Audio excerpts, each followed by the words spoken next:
Hello students, मैं इस video में कक्षा 9वीं वाले विद्यार्थियों को विज्ञान सब्जेक्ट का प्रश्न पत्र दिखाने वाला हूं। तो देखो, त्रैमासिक परीक्षा का ये प्रश्न पत्र है। तो देख लेते हैं प्रश्नों को। तो देखो, 50 नंबर का प्रश्न पत्र आएगा और आपका 3 घंटे का समय रहेगा।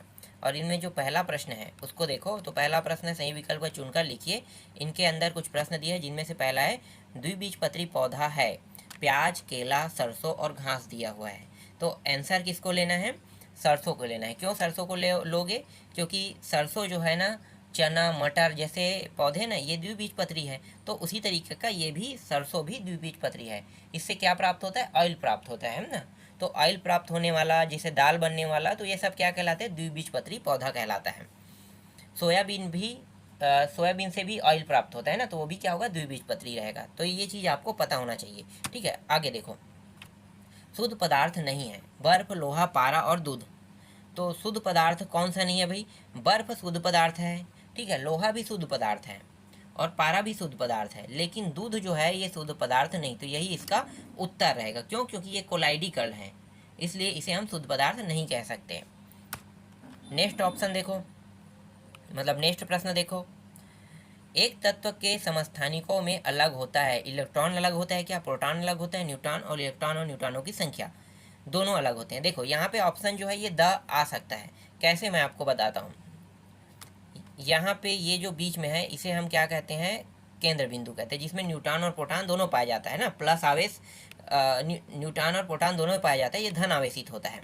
और ये बाहरी कक्ष में इलेक्ट्रॉन पाया जाता है, जो जैसे सूर्य है ना, ये जो बीच में है ये सूर्य समझो, और सूर्य के चारों ओर हमारा पृथ्वी और अन्य ग्रह जो है वो चक्कर लगा रहा है। उसी तरीके से इलेक्ट्रॉन जो है वो प्लस आवेशित के चारों ओर क्या कर रहा है? चक्कर लगा रहा है। ठीक है, प्लस आवेश के चारों ओर चक्कर लगा रहा है। तो जितना प्रोटॉन होगा, प्रोटॉनों की संख्या, उतना ही उतना ही इलेक्ट्रॉनों की संख्या रहेगा। मान लो 8 प्रोटॉन है तो 8 न्यूट्रॉन भी होगा। ठीक है, 8 प्रोटॉन तो 8 न्यूट्रॉनों की संख्या दोनों होगा। लेकिन न्यूट्रॉन नहीं, सॉरी, इलेक्ट्रॉन, 8 प्रोटॉन है तो 8 इलेक्ट्रॉनों की संख्या होगा, लेकिन न्यूट्रॉन की संख्या 0 होगा, उदासीन होगा। इसलिए यहाँ पे उत्तर जो है न्यूट्रॉन आता। लेकिन यहाँ पे इलेक्ट्रॉन और प्रोटॉन दोनों एक दूसरे के विपरीत है, इसलिए यहाँ पे द ऑप्शन को लिया गया है। इसके बाद क्षारीय मूलक देखो। क्षारीय मूलक होते हैं, धनावेशित आयन होते हैं, ऋणावेशित आयन होते हैं, उदासीन परमाणु, या इनमें से कोई नहीं। तो उत्तर क्या लेना है? यहाँ पे मैं आपको थोड़ा समझा देता हूँ। NaCl, ठीक है। तो Na के साथ प्लस और ये माइनस रहता है। अब ये जो आगे में है ना, इसको हम क्षारीय मूलक कहते हैं, क्योंकि प्लस आवेशित है, और माइनस आवेशित को हम क्या कहते हैं? ऋण आवेशित कहते हैं। तो अब आपको पता चल गया होगा कि क्षारीय मूलक क्या होगा। क्षारीय मूलक हमेशा प्लस आवेशित होते हैं, और क्षारीय मूलक को हमेशा आगे में लिखा जाता है। तो आगे का जो मान है वो क्षारीय मूलक होते हैं। तो उत्तर आपका धन आवेशित हो जाएगा। 20 हर्ट्ज से कम आवृत्ति वाली ध्वनि कहलाती है। 20 हर्ट्ज से कम आवृत्ति वाली ध्वनि को हम नहीं सुन सकते, उसे हम क्या कहेंगे? अश्रव्य ध्वनि। ठीक है, यहाँ पे उत्तर आपको क्या लेना है? अश्रव्य ध्वनि लेना है। और 20 हर्ट्ज से अगर अधिक होता है तो वो कहलाता है श्रव्य ध्वनि कहलाता है। और पराश्रव्य क्या होता है? जिससे हमारे कानों को दर्द होने लगता है, वो पराश्रव्य ध्वनि होता है। जैसे डीजे उजे बजता है ना, तो वो ध्वनि जो है सुनते हैं तो हमें कानों में दर्द होने लगता है, ये पराश्रव्य ध्वनि है। ठीक है, तो उत्तर आपको मिल गया है। आगे देखो, अब रिक्त स्थानों की पूर्ति में पहला प्रश्न देखो। 5 जगत वर्गीकरण खाली स्थान ने दिया है, तो उत्तर क्या लेना है? उत्तर ले लेना है RH टेकर। ठीक है, RH टेकर जो है 5 जगत वर्गीकरण के प्रतिपादक है। कोलाइडल कणों द्वारा प्रकाश का फैलना खाली स्थान कहलाता है। तो उत्तर यहाँ पे लेना है टिंडल प्रभाव। टिंडल प्रभाव। इसके बाद तीसरा प्रश्न देखो। कार्बन के परमाणु क्रमांक 6 है और परमाणु भार 14 है। इसी प्रकार से नाइट्रोजन के परमाणु क्रमांक 7 है और परमाणु भार 14 है। तो एक दूसरे के खाली स्थान है, तो एक दूसरे के क्या है भाई? एक दूसरे के बराबर है, पूरक है, क्या है? ठीक है, ये थोड़ा सा कन्फ्यूजन भरा प्रश्न है, तो मैं इसको छोड़ रहा हूँ। पूरक मैं ले सकता हूँ, लेकिन मैं यहाँ पे उत्तर में नहीं लूँगा। ठीक है, डाउटफुल प्रश्न है। इसके बाद देखो चौथा, कार्य का ऐसा मात्रक क्या होता है? आपको पता होगा, क्या होगा भाई? जूल। कार्य का ऐसा मात्रक होता है, जूल होता है। इसके बाद नेक्स्ट प्रश्न देखो। कोयला एवं पेट्रोलियम खालिस्तान ईंधन है, तो उत्तर क्या लेना है? जीवाश्म, जीवाश्म ईंधन है। तीसरा प्रश्न देखो, सही उचित संबंध जोड़िए। तो उचित संबंध जोड़िए में से देखो पहला प्रश्न क्या है? एक मोल में अणुओं की संख्या बताना है। अणुओं की संख्या हम एवोगैड्रो संख्या से प्रदर्शित करते हैं। तो एवोगैड्रो संख्या वाला जो है ना, ये कुछ इस प्रकार से रहता है, जैसे ई में दिया हुआ है 6.022 गुणित 10 का 23 घात, ठीक है, इस प्रकार से रहेगा।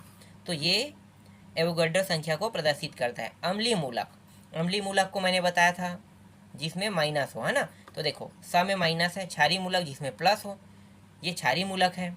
1 मोल नाइट्रोजन में परमाणु भार कितना रहेगा? 14 ग्राम। कार्बन डाइऑक्साइड के 88 ग्राम में मोलों की संख्या 2 मोल रहेगा। मोलों की संख्या पूछा है तो 2 मोल। तो इस तरीके से उचित संबंध भी बन गया।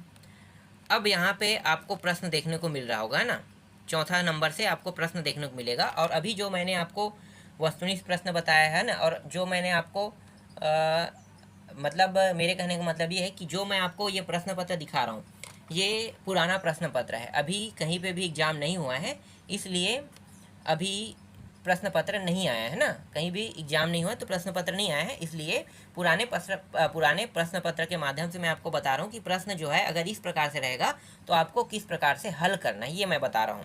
ठीक है, तो देखो यहाँ पे चौथा प्रश्न है और इसमें जो प्रश्न है वो काफ़ी सरल है।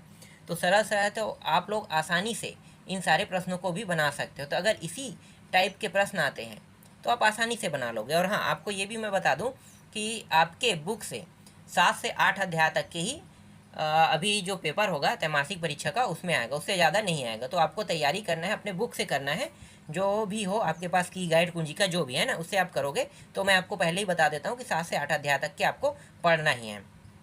अब यहाँ पे कुछ प्रश्न है, उनको देख लेते हैं। देखो, जीवाश्म ईंधन किसे कहते हैं? अब यहाँ पे मैं उत्तर नहीं दूंगा, ठीक है, आप लोगों को पता होगा जीवाश्म ईंधन क्या होता है। नेक्स्ट प्रश्न देखो, यदि कार्बन का परमाणु भार 12U है तो कार्बन डाइऑक्साइड का अणु भार क्या होगा? इसके बाद देखो छठवां, फजाई जगत के 2 विभेदक लक्षण लिखिए। सातवां देखो, वैज्ञानिक नाम बताना, मनुष्य का और मेढक का। आठवां है, बोर के परमाणु मॉडल की व्याख्या कीजिए। 9वां है, चूहा और चमगादड़ के समान लक्षण कौन कौन से हैं। 10वां है, विलियन कोलाइड तथा निलंबन में अंतर बताइए कह रहा है। 11वां प्रश्न देखो, किसी घर के 1 महीने में विद्युत ऊर्जा का 250 जूल यूनिट, मतलब 250 यूनिट लेना है ना, वह हुआ है, यह ऊर्जा जूल में कितनी होगी? तो जूल में इसे निकाल के बताना है। अब यहाँ पे देखो अथवा भी दिया है, लेकिन जब आपका त्रैमासिक परीक्षा होगा ना तो वहाँ पे आपको अथवा देखने को नहीं मिलेगा। बहुत कम स्कूलों में अथवा देखने को मिलेगा और हर स्कूल का प्रश्न पत्र अलग अलग आएगा, ये भी मैं आपको बता देता हूँ। क्योंकि बोर्ड जो है प्रश्न पत्र अब सेट नहीं करता है, बोर्ड जो है प्रश्न पत्र सेट नहीं करता है, इसीलिए स्कूल के द्वारा स्वयं प्रश्न पत्र सेट किया जाता है, जिसमें जो प्रश्न पत्र है वो हर स्कूल से अलग अलग होता है। आगे देखो, ब, मुक्त रूप से गिरते एक पिंड की स्थितिज ऊर्जा लगातार कम होती जाती है, क्या यह ऊर्जा संरक्षण नियम का उल्लंघन करती है? कारण के साथ स्पष्ट करे कह रहा है। इसके बाद देखो 12वां प्रश्न, 12वां प्रश्न जिसमें टिप्पणी लिखे कह रहा है। ठीक है, इन दोनों टॉपिकों में क्या करना है, टिप्पणी लिखने कह रहा है। और इसमें अथवा भी टॉपिक दिया हुआ है। कोयले के विभिन्न प्रकार को विस्तार पूर्वक समझाइए कह रहा है। 13वां प्रश्न देखो, इलेक्ट्रॉनिक विन्यास लिखकर संरचना बनाइए। इलेक्ट्रॉनिक विन्यास मैंने आपको शुरू में समझाया था ना, इलेक्ट्रॉन, प्रोटॉन और न्यूट्रॉन वाला, सेम वैसे ही यहाँ पे इनका क्या करना है, पोटेशियम है, कार्बन है, कैल्शियम है, नियॉन है, ऑक्सीजन का बनाना है। वैसे ही बनाना है जैसे मैंने बताया था। पेट्रोलियम के प्रभाजी आसवन से प्राप्त उत्पाद कौन कौन से हैं, इसके क्या उपयोग है। नेक्स्ट प्रश्न है, आवृत्ति तथा तरंगदैर्ध्य को सचित्र परिभाषित कर इनमें संबंध व्युत्पन्न करे कह रहा है। अ और ब दिया शक्ति किसे कहते हैं, 1 वाट शक्ति को परिभाषित कीजिए। और ये स जो है अंतिम प्रश्न है, यदि एक बल्ब 990 जूल विद्युत ऊर्जा 10 सेकंड में व्यय करता है तो इसकी शक्ति कितनी होगी। तो इसमें जितने भी प्रश्न थे वो सारे मैंने आपको दिखा दिया। सेम इसी टाइप के इसी फॉर्मेट में आपको प्रश्न देखने को मिलेगा आपके अपने त्रैमासिक परीक्षा में।